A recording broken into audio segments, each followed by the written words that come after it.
지금은 아는 것이 힘이다. 시간입니다.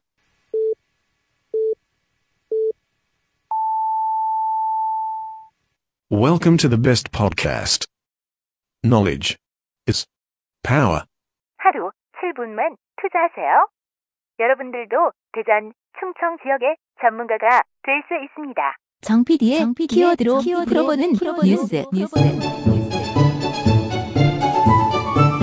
I'm 정 PD가 매일 하루에 2개씩 우리 지역의 주요 뉴스를 엄선해서 날카로운 시선으로 분석해드립니다. 지금 카카오톡에서 아는 것이 힘이다를 친구 추가하시거나 팟빵이나 유튜브, 페이스북에서 아는 것이 힘이다를 검색해주세요.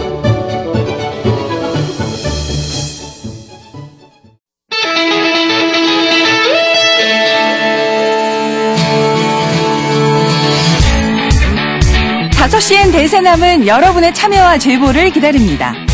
오늘 바로 수고하셨습니다. 진주어머니 나머지 다 여러분의 일상, 우리는 독립운동과 청원에 대하여 문제점을 지적하고 나누고픈 현장, 다양한 소리를 보내주세요. 단문 50원, 장문 100원의 유료 문자 샵 2309, 페이스북과 카카오톡 플러스 친구에서 대세남을 검색해 참여하실 수 있습니다. 5시엔 대세남, 지금 참여하세요. 5시엔 대세남 목요일 순서 함께 하십니다. 키워드로 보는 뉴스 브리핑, 팟캐스트 하는 것입니다. 정진호 PD와 함께 하겠습니다. 어서 오세요, 정 PD. 네, 안녕하십니까. 정진호입니다. 예, 오늘 첫 번째 키워드는요? 네, 첫 번째 키워드는 각자 도생으로 정해봤습니다. 예, 알아서 살아라 이런 얘기인가요? 네, 그렇죠. 예. 어제 오늘 초미세먼지 때문에 고생이 많으셨죠? 저도 목이 답답해서 자꾸 기침이 나곤 했는데요. 예. 대전시는 그제는 동구와 대덕구, 중구에, 그리고 어제는 서구와 유성구에 초미세먼지 주의보를 발령했었습니다. 예. 이들 지역의 평균 초미세먼지 농도는 76에서 80 마이크로그램이었다고 하는데요. 참고로 초미세먼지 환경 기준은 세제곱미터당 0에서 15 마이크로그램까지는 좋음, 그리고 35 마이크로그램까지는 보통, 75 마이크로그램까지는 나쁨, 그리고 76 이상이면은 매우 나쁨 단계라고 합니다. 예. 비가 왔음에도 불구하고 초미세먼지가 많아서 참 의아해했는데. 네네. 예, 우리 지역의 그 수준이 매우 나쁨 단계였지요. 네, 그렇습니다. 이로 인해서 대전은 하루 종일 안개가 낀 듯 뿌연 상태를 유지했었고요. 예. 도심 곳곳에서는 미세먼지 마스크를 착용한 시민들도 쉽게 볼 수 있었습니다. 그런데 이렇게 초미세먼지가 심각했는데도 이에 대한 대전시의 대응은 좀 많이 부족해 보이기만 했는데요. 예. 서울시의 경우는 2005년 12월 이전에 등록된 경유차의 서울 시내 운행을 제한시켰고 공공기관 주차장을 폐쇄했으며 관용차 운행을 중단하는 등의 그 서울형 미세먼지 비상 저감 조치를 발령했었던 바가 있었습니다. 예. 하지만 대전시는 어린이집, 유치원, 초등학교 야외 수업 금지, 중고등학교 야외 수업 자제 권고 이런 문자 메시지 보낸 게 전부였습니다. 즉 알아서 조심하라는 이야기였죠. 예, 근본적인 대책이 없다 이런 얘기군요. 네, 그렇습니다. 아무래도 이런 대전 관련해서는 뉴스가 이런 정책들이 좀 선도적으로 나오면 좋겠는데 좀 뒤늦은 감이 없지 않아 있는 것 같습니다. 이에 대해서 대전시는 비상 저감 조치 시행을 검토했으나 국립환경과학원에서 받은 미세먼지 예보가 비상 저감 조치 발령 조건을 초과하지 않아서 발령하지 않았다는 그런 입장을 밝혔다고 합니다. 절차도 중요하지만 절차 따지다가 더 큰 화를 입었던 경우를 우리는 그동안 좀 많이 보지 않았습니까? 그렇죠. 안전에 관한 한은 절차 못지않게 선제적이면서도 신속한 대응이 더 중요하지 않을까 싶은데요. 안전의 핵심이죠. 네, 맞습니다. 참고로 지난 지방선거 당시 허태정 시장은 분진 흡입 차량 30대를 항시 운영하고 친환경 공공차량, 전기 수소 충전소 확충, 노후 경유차 운행 제한 등을 담은 이른바 먼지 먹는 하마 플랜을 공약했던 바가 있습니다. 네. 하지만 시장 취임 직전 최고급 승용차인 에쿠스와 체어맨이 시장 관용차로 있었음에도 불구하고 친환경 공공차량 대신 카니발 경유 모델을 장기 임대에서 현재 이용하고 있다고 합니다. 예, 알겠습니다. 두 번째 키워드 살펴보죠. 네, 두 번째 키워드는 호구라고 정해봤습니다. 호구요? 네네. 김현선 아나운서께서는 같은 돈을 지불했음에도 불구하고 남들과는 좀 다른, 그러니까 좀 더 못한 서비스를 받는다면 어떤 심정이시겠어요? 이거 뭐 요즘 유행어로 호갱님이지요? 네네. 예. 좀 화도 나고 억울하기도 하고 그렇겠죠. 당연하죠. 예. 우리 지역 대학 이야기입니다. 그 학력 인구 급감으로 대학의 위기가 현실화된 가운데 3주기 대학 구조조정에 대비해서 대전, 세종, 충남 지역 대학 그 총장 학장들이 모여서 지역대 주기기가 되지 않으려면은 정책 설계가 들어가기 그 현 시점부터 지역대학 실정이 반영된 개선안이 좀 도출돼야 된다, 이런 의견을 모았다고 합니다. 예, 지역 대학의 위기로는 뭐 어제 오늘의 얘기는 아닙니다. 네.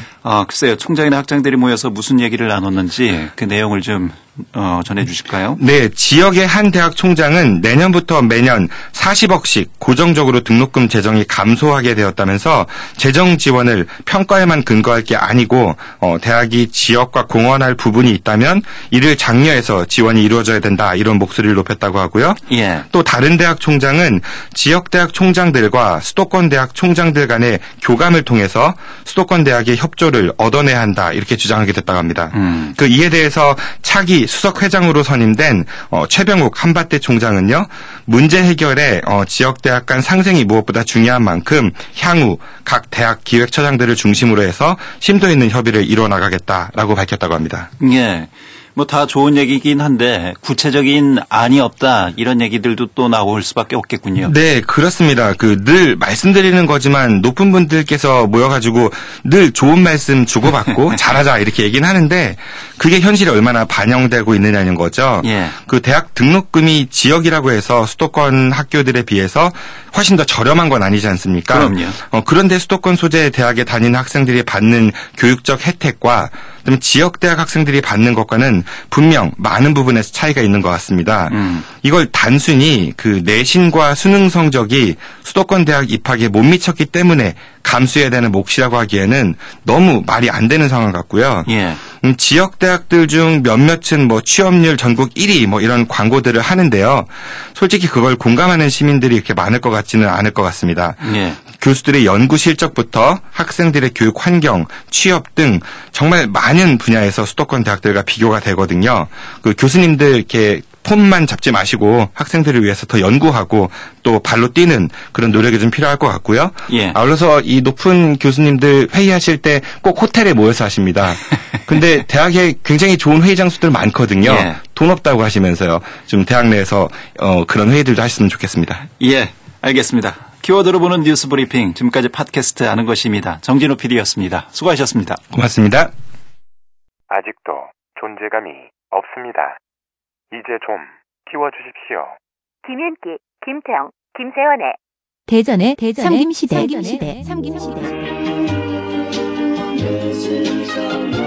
더 이상 젊지 않은 새 남자. 진보 정치인 정의당 대전시당 김윤기 위원장. 보수 정치인 바른미래당 김태영 당원. 그리고 중도라고 주장하는 정치인 바른미래당 김세환 당원이 각자의 눈으로 우리 사회를 말합니다. 지금 카카오톡에서 아는 것이 힘이다를 친구 추가하시거나 팟빵이나 유튜브, 페이스북에서 아는 것이 힘이다를 검색해주세요.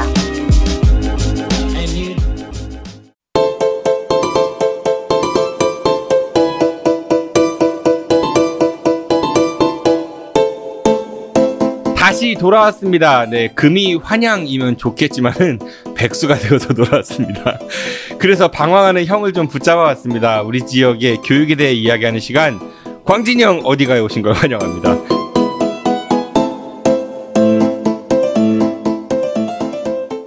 지난 지방선거에서 장렬하게 전사한 뒤 방황했다가 돌아오셨습니다. 6.13 지방선거에서 대전 교육감에 도전했다가 드링킹 워터 하신 분, 물 먹으신 분입니다. I'm 시즌 5 광진교육대 주인공 대전교육연구소장 성광진 소장 나오셨습니다. 어서 오십시오. 네, 여러분 안녕하세요. 반가우시죠?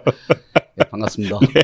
그리고 같은 배에 타셨다가 같이 침몰하셔가지고 잠수 타다가 얼마 전에 복귀하셨습니다. 전교도 대전지부 지정배 전 지부장 나오셨습니다. 어서 오십시오. 네, 안녕하십니까. 왜 이렇게 씁쓸하네요. 목소리가 힘이 없어요. 한 분 오늘 초대 손님이 오셨는데요. 네, 성광진 소장께서 이제 다시 전면에 등장하셨다고 해갖고 이분의 어두운 과거를 좀 폭로하시겠다고 하신 분 막 퇴직하신 분이신데 대전 지역의 대표 네 시위꾼이십니다. 직함이 하도 많으셔가지고 근데 여기 교육 프로그램이니까 그냥 전직 교사로 소개해드리겠습니다. 문성호 선생님 나오셨습니다. 어서 오십시오. 예, 반갑습니다. 목소리로. 전 지부장님이세요.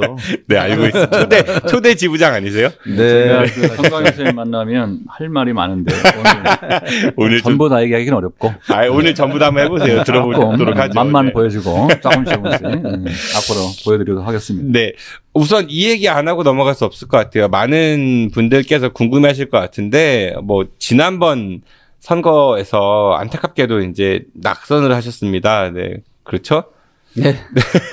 누구 책임이에요? 그거 본인 책임이라고 다들 얘기하잖아요. 본인 책임입니다. 네. 다들 얘기하는 게 아니고 본인은 무엇을 잘못했는지 모르고 있는 거예요. 전적으로 내 책임입니다. 예, 네, 그렇게 말씀하셔야죠. 왜 떨어졌다고 생각하세요? 결국은 뭐 이 선거를 아마추어로서 잘 몰랐던 거죠. 예, 부족했고요. 그러니까 흔히 말해서 준비가 부족했고요. 선거에 대해서 실제로 제대로 알지 못한 이런 불찰이 좀 있는 거죠. 그러니까 준비 부족을 갖다 다들 말씀하더라고요. 준비가 좀 부족했던 것 같다. 네. 지금 뭐 당선되신 설동호 교육감님께는 축하 인사 드리셨었죠? 그럼요. 네, 제가 응원하시나요? 네. 지금도 뭐 대전 교육을 위해서라면 응원해야죠. 네. 근데 제가 보기에는 그 부족한 것이 너무 그 진보에 대한 어떤 이런 큰 이야기를 믿었던 것이 아닌가. 지역 주민들이나 시민들에게 더 가까이 가려는 노력이 부족했다. 후보로서 그런 아픈 지적을 하고 싶네요. 그러니까 진보 진영의 후보라는 프레임에 너무 갇혀 있던 게 아니었는가? 뭐 그런 말씀이신 거죠? 그러니까 진보라는 가치가 모든 분들에게 아마 이것이 가슴에 닿을 것이다라고 했는데 사실은 그러한 것들을 위한 노력이 좀 부족했다. 그런 생각을 가지고 있습니다. 뭐 전적으로 뭐 마음에 새겨할 말씀이고요. 사실 그 대중에 대해서 우리가 흔히 말해서 이제 학생, 학부모, 시민들 다수의 대중들이 무엇을 뭐 요구하고 있는지 실제로 그분들을 직접 만나서 많은 얘기를 나눴습니다만은 대중적으로 사람들한테 교육이 현재 지금 무엇을 요구하고 있는지 그런 거에 대해서 좀 더 다가가는 노력이 좀 더 부족했다. 뭐 특히 대중적이지 못했다. 뭐 그런. 그럼 뭐가 대중적이던가요? 뒤에 이렇게 곱씹어 생각해 보시니까 본인이 놓쳤던 대중적인 것들 뭐 대표적인 한두 가지만 좀 이야기해 줄 수 있을까요? 그런 것들이 있었죠. 뭐냐면 진보적 가치라는 것이 과연 무엇이냐 할 때 무슨 무상복지, 무상교육 뭐 이런 것만이 진보적인 것이냐 이제 많은 분들이 또 그 부분을 다 강조하잖아요. 근데 실질적으로 진보적 가치는 그것이 아니라 우리가 앞으로 이 미래 이 교육에 담당할 교사, 학생, 학부모들에게 어떠한 가치를 심어넣어 주느냐 이게 더 중요한 것인데 그런 게 대한 비전을 제가 제시하는 데 좀 실패하지 않았나 뭐 이런 생각을 하는 거죠. 그러니까 구체화시키려면 뭐 유아교육은 어떻게 또는 뭐 중고등학교 교육은 어떻게 초등교육은 어떻게라는 것을 할 때 그걸 말씀을 많이 나눴고 50몇 개의 공약안에 담았습니다만 그 가치가 과연 왜 필요한 건지에 대한 대중들의 요구 이런 것을 갖다 제가 최대한 담아내지 못한 그런 측면이 있지 않나 뭐 이런 생각합니다.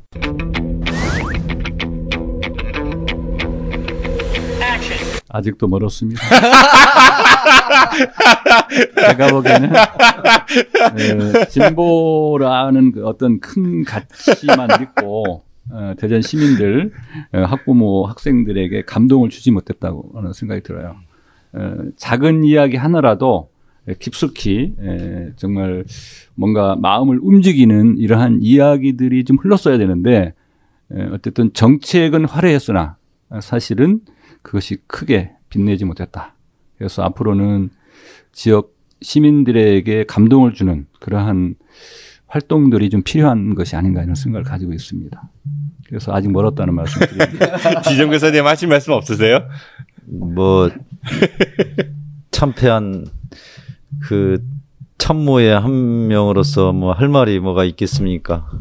근데 이제 한 가지 사실은 뭐 우리 송광윤 소장님이 어떤 아이들을 어떻게 하면 조금이라도 행복하게 만들 것인가에 하나의 일조를 하겠다라고 이제 나왔다. 물론 이제 낙선은 됐습니다만은 또 한편으로 긍정적인 부분은 그런 것도 있어요. 왜냐하면은 지금 선거 끝나고 나서 갑자기 지금 우리 현 교육감님께서 고등학교까지 뭐 무상급식, 무상교복 막 추진하고 있잖아요. 어쨌든, 어느 가구는, 있는데. 우리가 떨어져서 그렇게 한다? 그러니까는 그게 선거 과정에서, 뭐 차용한 그러한 진보의 가치를 차용한 부분도 분명히 있거든요. 공약에서. 전에는 전혀 그런 생각이 없었던 것들을 차용을 해서 지금 진보가 논하가 없어요. 그걸 우리 거로 하면 고집하면 큰일 난다고. 어쨌든 그런 점에서는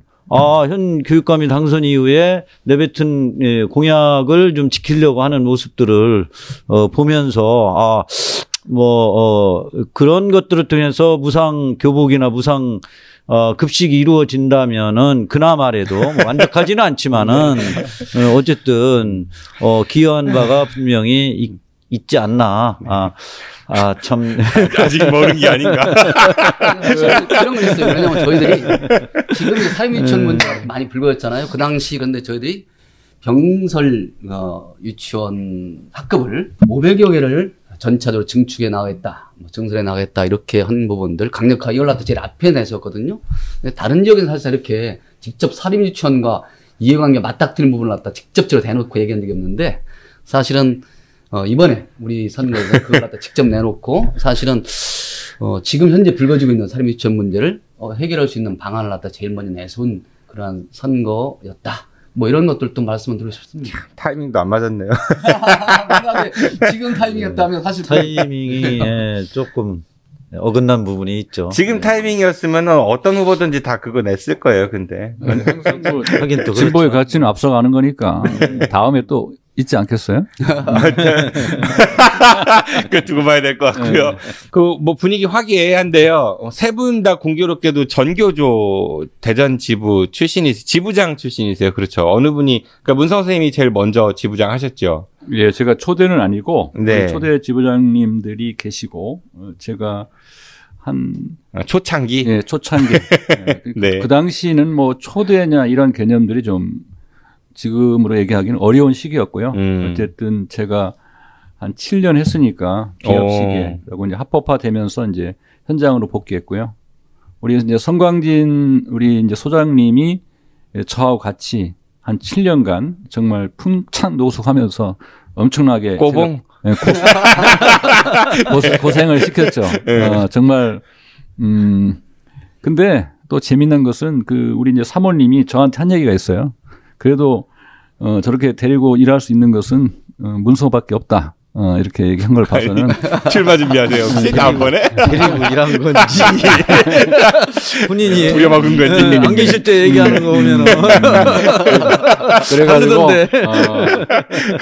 뭐 하여튼 어려운 시절에 정말 지역의 어떤 교육을 위해서 고생을 많이 했죠. 우리 성광인 소장님이. 문성호 선생님께서는 전교조가 합법화되기 이전에 이렇게 지부장 하시다가 합법화가 되면서 이제 한정 복귀하시고 전교조 지부장직은 내려놓으신 거고요. 아, 그렇죠. 네. 성광진 소장님은 그 이후에 이제 전교조 지부장이 되신 거였죠? 그렇죠. 우리 문 선생님은 전교조로 봐서 네 번째 지부장이었어요. 네 번째. 그러니까 93년인가. 별 중요하지 않은 얘기 하지 마시고요. 네. 했고 합법화 1기. 그러니까 99년에 합법화 됐는데 2000년 첫 합법화 1기 지부장까지 지낸 거죠. 저는 이제 합법화 3기 지부장을 지낸 거고요. 그래서 어쨌든 뭐 함께 지낸 세월이 전교조 지부장, 사무처장, 뭐 사무국장 이렇게 갖고 제가 네. 지부장님 모시고 한 7년간 있었고 어떻게 합법화 되면서 제가 이제 지부장을 또 2년 하고 뭐 그런 전교조 활동가로서 또는 핵심적인 그러한 집행부로서 활동한 것이 한 근 10여 년 넘게 활동했었죠. 지정배 선생님은 그 이후에 또 지부장을 하신 거고요.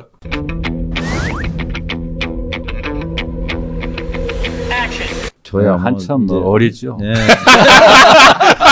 어려요? 어리고 네, 꿈나무. 사실입니다. 사실. 머리가 좀 빠져서 그렇지. 보면은 꼬꼬봉. 근데 이제 성 소장님하고 우리 문성호 선생님 만나잖아요. 네. 옆에 있으면은요 정말 시끄럽습니다. 어떻게 두 분이서 그 장장 7년 동안 같이 생활을 했는지. 사람이 없어서 그런 거 아니에요? 진짜 사람이 없어서 그랬던 것 같아요. 둘 다 해직자로서 집행불하다. 이해 불가. 그럼 지정배 선생님도 합법화 시절에 지부장이셨던 건가요? 당연하죠. 네. 이 말씀을 드린 이유가 세 분이 이제 공통점이 전교조 지부장 출신이라는 점이 하나 있고 또 삭발을 세 분 다 경험해 보셨죠? 그렇죠. 지금 전교조가 이제 문재인 정부가 들어오고 나서도 아직까지 합법화가 안 되고 있잖아요. 그 지정배 선생님은 요즘도 간혹 청와대 가셔서 주무시는 것 같고 앞에서 청와대 아니라 밖에서 왜 안 된다고 보세요? 그럼 뭐 사실은 현재 불법은 아니고 법외 노조라고 소위하죠. 법외 노조. 그게 그 얘기지 원래 이제 합법화 이후에 이제 비법화 그러면 종이 쪽지 한 장으로 노조 아니면 통보하면서 지금 법외 노조 상태인데 그게 이제 원래는 교사들만 그 조합원 가입 그 요건에 해당이 되는데 교사 아닌 그러니까 해직되거나 이런 분이 들어가 있다고 해갖고 그 안 된다 해서 일단은 법외 노조가 된 거죠. 그렇죠. 박근혜 정권에서 사실은 뭐 말도 안 되는 그런 일인데 우리 동문회인데 다른 학교 다른 학교가 아니라 중간에 자퇴한 애가 들어왔다 해서 야 그 동문회 인정 못해 뭐 이런 거 비슷한 거죠. 정확하게 8명이 계셨는데 그 8분 때문에 해직 대신 8분 때문에 9명이 9분 때문에 숫자에 좀 약해. 5만 명 조합원 가운데 9명 이 해직 출신인데 그 해직 조합원들을 인정할 수 없다. 그 조합원들은 자격이 없는데 왜 하고 있느냐. 그래서 규정이 잘못했다 니들. 그래갖고 법에는 좀. 그러니까 세계 어느 나라도 노동조합이든 단체에 대해서 그 정부가 나서가지고 그 단체 회원의 자격을 묻는 나라는 우리나라 밖에 없다고 하니까 이것도 굉장히 뭐 자랑스러운 거지. 그렇게 보면 없는 걸 하고 있으니까. 없는 걸 하고 있으니까. 근데 문재인 대통령 공약 중에서도 이제 뭐 ILO에서 뭐 권고한 것도 있고요. 뭐 전교조가 곧 이제 다시 원상복귀가 될 것처럼 느꼈었는데요. 그리고 초대 내각에서 김영주 장관도 관련한 이야기들 좀 했었던 것 같고 그런데 아직까지도 안 되고 있어요. 네, 뭐 선거 전에는 우리 대통령께서 저희 전교조 본부 위원장하고 3번 만나가지고 3번 약속을 하고 그런 거 있지. 새끼 손가락 걸고 화장실 들어갈 때하고 나올 때하고 다른 그 기간이 너무 길어 근데. 해준다고는 하는데 왜 안 해준대요? 더 이상의 뭐 이제 불가역적인 해결을 해주겠다, 법을 바꿔가지고 해주겠다, 뭐 여러 가지 아니면 대법원의 판결, 최종적인 판결을 기다려야 하는 것 아니냐 등등 이유를 내세우고 있는데 글쎄 말입니다. 그 속은 안 들어가 봐서 모르겠고요. 정확한 것은 어쨌든 뭔가 이유가 표면적인 이유는 있을 거 아니에요. 예, 그래서 어쨌든 그 문재인 그 정부가 이제 뭐 출범한 지가 얼마 안 됐기 때문에 뭐 미리 예단해가지고 판단하는 것은 어렵다고 보고 또 한 가지는 뭐 다 아시는 것처럼 촛불 시민들이 만든 정부잖아요. 그래서 그러한 기대도 아직 있는 것 같고. 근데 유독 이 노동 정책만은 상당히 좀 어긋나고 있고 사실은 잘 풀지 못하고 있다. 이런 생각을 가지고 있어요. 그래서 아마 조만간에 지금 지금 청와대에서 우리 지금 며칠째 하고 있는 거예요, 지금 벌써. 지금 그렇죠. 거의 40일. 날짜도 숫자에 약해가지고. 뭐 삭발, 뭐 거리 투쟁, 뭐 삼보 일배 정말 너무나 어렵게 좀 가고 있는데요. 문재인 정부가 빨리 이 문제를 해결하지 않으면 아마 앞으로 나머지도 어려움을 많이 겪지 않을까 하는 생각을 가지고 있습니다. 그래서 기대하고 있는 거죠. 참고 있고 인내하고 있고. 욕하고 싶지만 참고 있어요. 그런 얘기들을 많이 하거든요. 예전에는 선생님들은 뭐 공무원들 특히 이제 뭐 정치적 중립을 지켜야 된다. 물론 직무를 수행함에 있어서는 그럴 수 있지만은 이게 직장인으로서의 그 역할이 있고 그다음에 자연인으로서의 또 자아가 분명히 있을 거 아니에요. 그것까지 너무 과도하게 이렇게 옥죄는 게 아니냐 뭐 이런 지적들도 많았던 것 같은데 전교조를 보면 좀 안타까운 게 여러 뭐 언론에서도 그렇게 많이 비춰지고 있는 것 같고요. 그 투쟁 뭐 이런 것들, 그러니까 아이들의 그 학습보다는 뭐 그 투쟁 그리고 이념 교육 이런 거에 너무 몰입하는 게 아니야. 이런 색칠들이 많이 칠해져 있는 것 같거든요. 투쟁 좋아하는 그 오해 내지는 또는 더 시육이죠. 그거는 뭐 저도 뭐 중고등학교에서 교사로 한 30여 년 근무했지만 아이들에게 어떤 정치적 이념을 갖다 주입시키면서면 분명히 문제를 발생했을 거예요. 또 전교조의 그 많은 5만 명 조합원들이 만약에 일부라도 그렇다면 이건 당장 문제가 되는 거죠. 근데 다만 말이죠. 정치적이라는 그 오해는 뭐냐면 우리가 이 교육 정책 전반에 관한 것이 정치와 다 연결되어 있는 거 아니겠습니까? 국회에서 입법을 만드는 것이고 또 교육청이나 교육부가 이걸 갖다 집행할 때 있어서 정책 입장이 다 있는 것이죠. 그래서 그러한 정책 입장에 대해서 나름대로 이제 우리가 분명한 입장을 갖다가 제시하고 그리고 시정을 요구하고 이런 것들이 정치적으로 바라보는 것이고 아까 말한 학습권 문제는 어떻게 했냐면 뭐 우리가 1년에 한두 번 정도 아마 그런 일이 있을 거예요. 뭐 조체투쟁이니 또는 연가투쟁인데 1년에 뭐 사실 그 문제만 하더라도 대부분 이제 선생님들이 저도 했습니다만은 사실은 대체 시간 확보한 다음에 분명히 이제 가거든요. 따라서 학습권에 전혀 지장이 없는 범위 내에서 하고 있는데도 불구하고 이런 오해들을 하고 있는 것은 좀 안타깝게 그죠. 이 전교조 문제는 좀 하루빨리 좀 해결이 됐으면 좋겠다는 생각이 들어요. 그래서 더 이상 교육이라는 현장이 정치적으로 이용되지 않고 선생님들이 소신껏 자신의 교육자로서 역량도 좀 펼치시고 또 직장인으로서 안정된 그 지위를 누리실 수 있으면 좋겠다라는 그런 바람이 있습니다. 아직 지정배 선생님 복직 안 되셨죠? 네. 선배 두 분이 빨리 좀 신경 좀 쓰세요. 그런데 정치적으로 이용되지 말아야 할 것이 아니라 교육의 문제는 정치적으로 풀 수밖에 없어요. 그것을 이용하는 사람들이 문제인 거죠. 그래서 전교조가 저도 그렇지만 그동안 지금도 투쟁하고 있는데 저는 이 투쟁이 우리 아이들의 미래를 지금보다 보다 밝게 하고 있다는 확신을 가지고 있고 아마 대다수 국민들도 그렇게 알고 있고 지지하고 응원한다는 생각을 가지고 있습니다. 그래서 오히려 어찌 보면 저희가 제대로 못 싸우고 있기 때문에 여러 가지 교육의 현안 문제를 아직도 풀고 있지 못하고 있는 거 아닌가 이런 생각도 듭니다. 아시다시피 아임에서도 가끔 이제 비판하는 그런 그 보수 언론들이 이걸 갖다가 자기네들 전교조로 인해서 손해보는 게 많다고 생각한 그들이 결국은 더 씌우게 하고 했던 부분이 그런 그 지적할 시간에 그 아이들 이렇게 전날 술 드셨다고 자습시키는 선생님들 예전에 되게 많았었잖아요. 요즘은 어떤지 모르겠지만은 요즘은 어려워요. 네, 뭐 하도 이제 아이들이 집에서 읽는 걸 잘하니까 인터넷이 발달하고 그래서 예전에 그런 거 되게 많았잖아요. 체육 선생님들은 특히 뭐 공 딱 하나 던져주고 자유체육 이러고 저쪽 뒤에서 탕수육 시켜가지고 이렇게 고량주 드시고 그런 분들 있었었거든요. 분명히 많이 계셨었거든요. 아니 그런 거나 어찌 꼭 그런 학교만 다니셨는데 내가 다닌 학교는 그런 선생님이 한 분도 안 계셨는데 아니 한 20년 전 30년에 그런 학교가 있었 그런 옛날에 선생님이 계셨다는 거죠. 옛날에 지금은 안 계시겠죠 그런 분들 안 계신 게 아니라 한 3년 초창기에는 그런 선생님들이 가끔씩 진짜 있었죠. 지금 뭐 학교 시스템 자체가 뭐 그러한 것을 허용하고 있지 않기 때문에 이제 어림도 없죠 사실. 이제 대전 교육 얘기를 좀 해볼게요. 우리 대전에 계신 교육자 분들이시니까 여러 현안들 많습니다. 그리고 그 현안들이 해결되거나 일단락되기보다는 계속 반복되는 것 같아요. 그러니까 무슨 마치 사골국물 계속 우려내듯이 예지중고등학교 사태가 대표적인 예 중에 하나인 것 같거든요. 그래서 오늘은 이 얘기를 좀 다뤄보고자 하는데 우선 이 예지중고등학교가 어떻게 이 뭐죠? 일단 이 학교에 대해서 모르시는 분들도 많이 계십니다. 그 예지중고등학교는 1997년에 개교를 했어요. 이게 학력 인정 평생 학습 시설입니다. 그러니까 학력 인정이란 말은 뭐냐면 초, 중고의 학력을 인정. 흔히 말해서 졸업한 것 같은 그러한 거기서 졸업장 받은 거를 학교 졸업장하고 똑같이 취급해준다. 그렇죠. 그러니까 뭐 예지 중학교로 나오면 중학교 나온 것을 인정해주는 거죠. 근데 사실 지금 배움의 기회를 놓친 분들, 흔히 흔히 50대를 지나신 분들이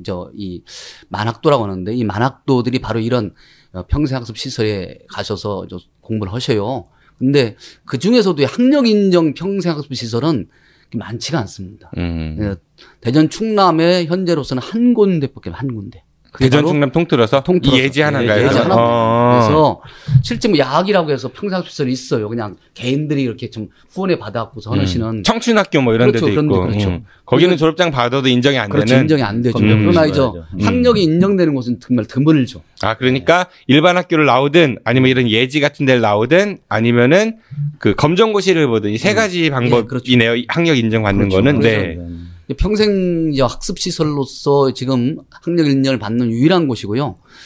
이것이 이제 괴정동에 현재 이제 4층짜리 이제 건물을 이제 매입해갖고 이제 운영을 해왔습니다. 이 건물 자체가 누구 돈으로요? 원래 매입을 한 게 아니에요. 임대를 했습니다, 이게. 그러니까 임대 보증금은 그럼 누구 돈으로 나간 처음에 거예요? 설립자가. 아, 개인이? 네, 이건 이제 설립자라고 안 하고 설치자라고 하더라고요. 법률적으로. 설치 운영자인데 이 설치 운영자가 최초로 임대를 해갖고서 이 학교를 설립했어요. 97년에. 그래서 지금 현재 21년째 운영되고 있는데 이 학교는 현재 그 9개 교실이 있다고 합니다. 네. 9개 교실. 괴정동에 보면 가보면 아시겠지만 길 옆에 상가 건물이에요. 롯데백화점 뒤쪽 그쪽 길 말씀하시는 거죠? 그래서 교실은 총 9개가 있고요. 근데 반은 18개 반입니다. 이게 중학교 학교 반, 고등학교 9개 반. 그래서 이게 뭡니까? 어떻게 운영되냐면 주간과 야간으로 운영. 아, 2부제로? 2부제로. 그래서 현재 열악하죠. 왜냐하면 일반 학교 갖고 있는 어떤 특별실도 없고 운동장도 없고 체육시설도 없고. 뭐 아무래도 뭐 그럴 수 있겠죠. 근데 궁금한 게 또 하나요. 운영비는 그럼 어떻게 학생들이 수업료를 내는 지금 중학교 건가요? 같은 경우는 의무교육이기 때문에 완전히 국가에서 지원을 하고 있는데 고등학교 같은 데는 이제 그 분기별로 한 59만 원 정도의 돈을 낸다고 그래요. 아, 수업료 일부 내시고 나머지 돈은 국비 지원? 국가가 지원하는데 그 보조금 형태가 좀 달라요. 뭐 교육청 같은 경우는 이제 일반 사립학교 같은 전액 그야말로 모자란 부분을 부족 부분을 모두 운영비에 모자란 부분을 전부 다 보조금을 지급하는데 여기는 한 2년 전까지만 5억 원 정도 연간. 근데 지금 한 8억 원 정도를 지원하고 있답니다. 이제 그 돈 갖고서는 현재 운영이 상당히 어려운 편인데. 그럼 선생님들 같은 경우는 교원 임용고사 보셔서 교원 자격증 있는 분을 임용하시는 분들이죠. 임용한 거죠. 교사 자격증만 있고, 거기서 이미 그 일종의 이제 강사 계약 관계에 의해서 서로. 그럼 그분들이 만약에 나중에 학교에 임용이 되셨을 때 그 호봉이 인정이 되나요? 그래서 다 인정은 됩니다. 그러니까 교육 공무원의 지위는 아닌 거고. 지금도 호봉에 따른 보험봉은 받고 있다고 그래요. 근데 이제 일반 사람들이 받는 그 수당 이 부분이 전혀 이제 지급이 안 되고 있다는 것이죠. 일반 학교 선생님들보다 한 7, 80% 정도의 처우밖에 받지 못하고 있다. 그럼 부족분은 아까 교육청에서 뭐 한 8억 정도 얘기를 하셨는데 부족분은 그럼 그 설치자나 뭐 이사회 이런 데서 돈을 충당해서 넣는 건가요? 운영할 그렇죠. 때? 만약 운영해야 되는 전제 그것이 전혀 없는 게 문제인 거죠. 그러니까 이 현재 운영자들, 설치 운영자들이 재산이 전혀 없이 재산을 갖다 흔히 말해서 학교에 필요한 어떤 그 운영 자금을 조성해서 그 운영 자금을 갖고 나름대로 운영에 필요할 때마다 경비를 조달하는 게 아니기 때문에 나타나는 것이 뭐냐면 아주 열악한 교육 환경과 운영 체제가 이렇게 볼 수 있습니다. 그러니까는 일반 우리가 이제 흔히 사립학교하고 좀 엇비슷하면서도 또 완전히 다르고 적용되는 이제 법규가 이제 일반 사립학교는 사립학교법이 적용이 되고 여기는 이제 그 소위 얘기해서 평생교육법이나 또는 공익재단에 관한 법률이라든가 이런 것들이 이제 적용되는 부분이 있고 이 예지중고 같은 경우에는 사실은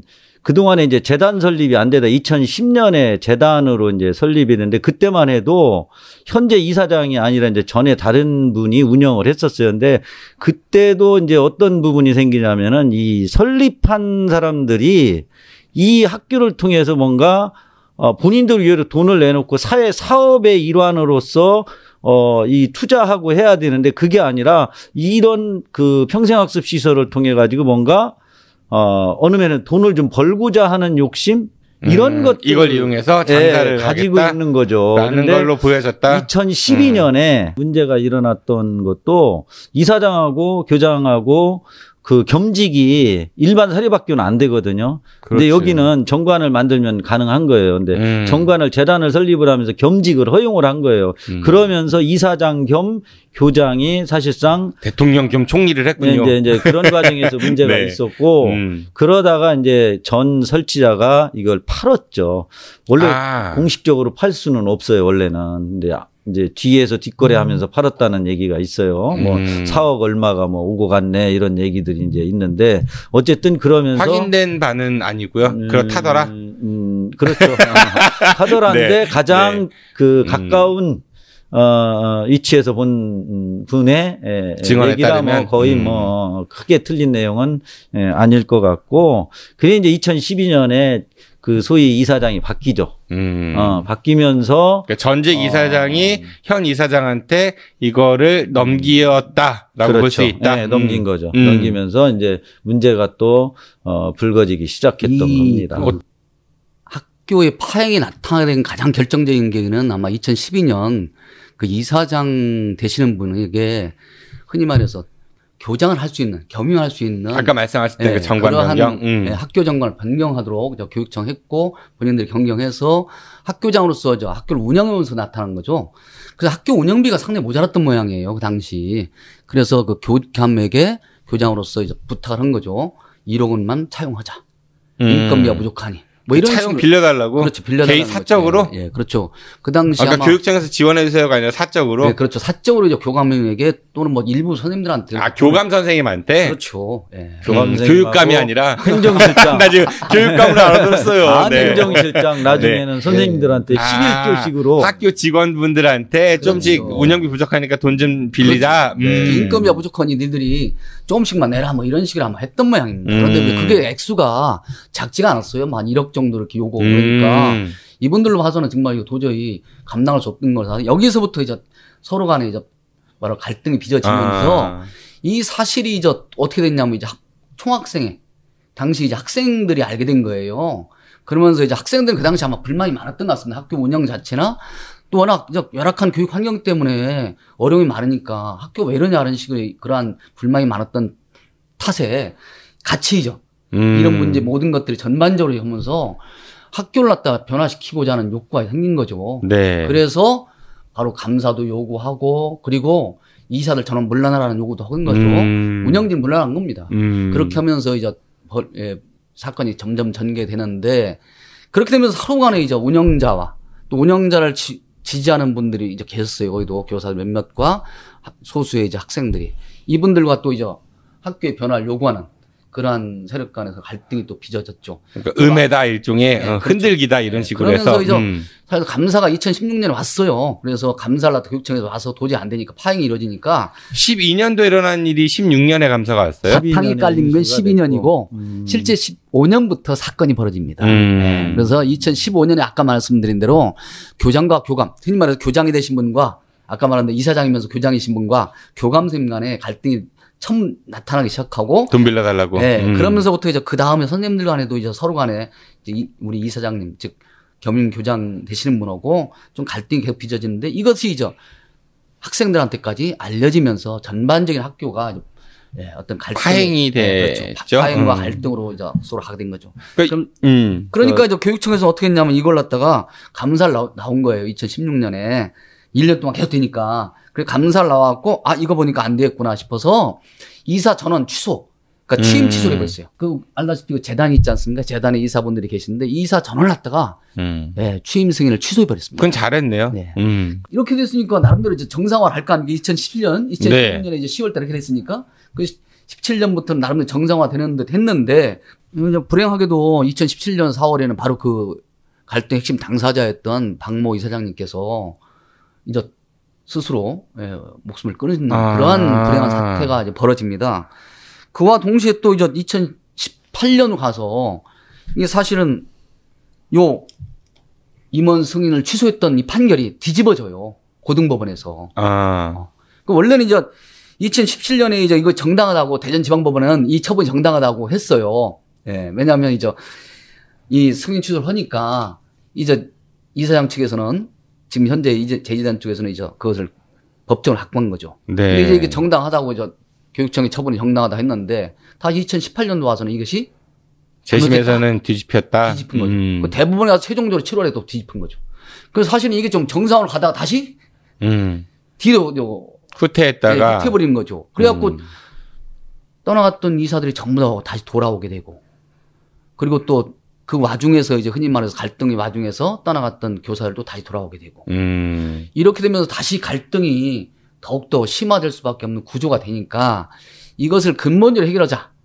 그것이 뭐냐면 그럼 시에서 이 학교를 만들어주면 어떠냐. 시립으로 평생 학습 시설을 만들어라고. 이제 이런 요구를 갖다 총학상회와 정상화 추진위원회에서 이제 만들어서. 그러니까 지금 어쨌든 개인이 그 돈을 투자해갖고 만들어진 곳이니까 그렇죠. 개인의 입김이 들어갈 수밖에 없으니까 이걸 아예 공립형으로 바꿔보자. 그렇죠. 공공형으로 만들자. 그래서 이제 이것을 갖다 그 올 초부터 요청을 했고 그 판결 나오자마자 요청을 했고 그것이 이제 지난 5월 저 지방선거에 선거를 앞두고서 5월 달에 허태정 시장이 그 총학생회 또 이거 뭐 정상화 추진위원 쪽 사람들과 협약식을 맺어요. 5월 17일 날. 당선이 되면 이거를 공공형으로 그렇죠. 추진하겠다라고요. 그래서 이제 지난 10월 23일 날 드디어 시장과 교육 감히. 네. 감히. 감히. 내가 할 뻔했던 감히. 그래서 학력 인정 평생 교육시설을 설립하는데 합의하는 그런 데 이릅니다.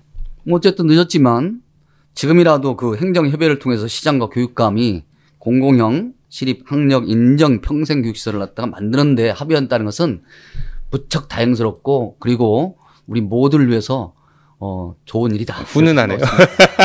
네.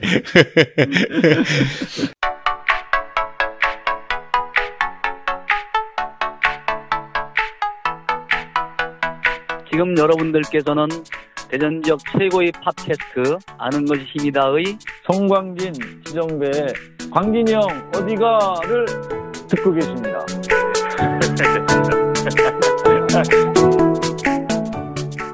같은 제목의 영화와 소설을 비교해서 이야기합니다. 강심철, 송진의 같은 제목 영화 소설.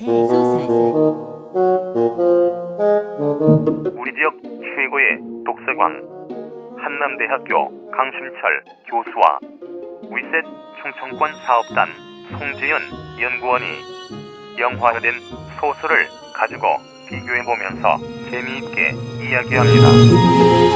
지금 카카오톡에서 아는 것이 힘이다를 친구 추가하시거나 팟빵이나 유튜브, 페이스북에서 아는 것이 힘이다를 검색해주세요. 네, 이렇게 해서 개편 이후 다시 돌아온 성광진 리턴즈 광진이 어디가 그 첫 번째 시간을 마칩니다. 대전교육청이 언론에 심심치 않게 등장을 많이 합니다. 네, 좋은 뉴스도 있고 또 좋지 않은 뉴스도 있는 것 같고 저는 개인적으로 좋은 뉴스보다는 좀 비판에 그 초점을 둬야 될 뉴스가 더 많이 들리긴 하는 것 같은데요. 뭐 오늘 훈훈한 얘기를 좀 주시긴 했습니다. 문성호 선생님께서는 어떠셨나요? 오늘 이게 초대 손님으로 나오셨는데. 예, 우리 돌아온 우리 송광진 쌤, 송광진 우리 대전교육연구소장님 앞으로 큰 기대 역할 많은 시민들이 아마 지켜보고 있을 것 같습니다. 그리고 지역에 오늘 뭐 예지중고 얘기도 나왔지만은 너무나 그 소외되고 주변에 있는 분들이 많이 있거든요, 사실은. 그러니까 목소리를 내지 못한 분들이 많이 있기 때문에 교육적으로 소외된 분들이 이런 분들을 더 보듬고 살피는 그러한 우리 성광진 선생님이 되면 좋겠다는 말씀을 드리면서 자주 불러주면 와가지고 좀 많이 까는 역할을 하겠습니다. 고맙습니다. 오늘 초반에만 조금 까고 안 가신 것 같아가지고, 네. 아직 멀었다고. 네. 지정배 선생님께서는요. 네, 뭐, 거의 한 1년 만인가요? 성광진 선생님이요? 아, 예, 여기 나오신 게. 1년 안 됐죠. 1년 안 됐지. 뭐 6월 선거했는데. 선거 바로 직전이었으니까요. 그렇지. 한 6개월? 네. 6개월도 안 됐어요, 아직. 아, 그런가요? 워낙 충격이 큰가 봐. 아직 멀었어. 어쨌든, 모처럼 만에, 여기 아임 녹음실도 아주, 깨끗한 장소를 이렇게 옮겨가지고 와서 깨끗했어요. 혼한 곳에서 같이 이제 이렇게 녹음하니까는 뭔가 좀 마음도 새로워지는 것 같아요. 앞으로 조금 더 새로움만 가지고 여기 찾아올 수 있도록 하겠습니다. 네, 고맙습니다. 네.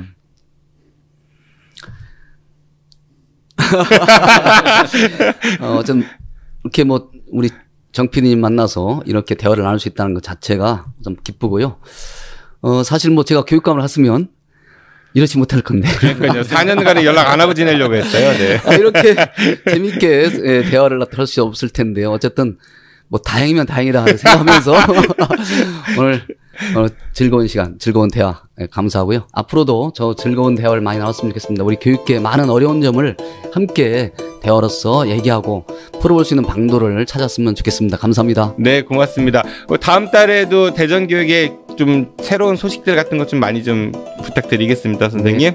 네, 오늘 나오신 세 분 고맙습니다. 안녕히 가십시오. 네, 감사합니다. 네, 저도 물러가겠습니다. 네, 지금까지 진행의 정진우였습니다. 청취해서 고맙습니다. 안녕히 계십시오. 아베베. 고생했습니다.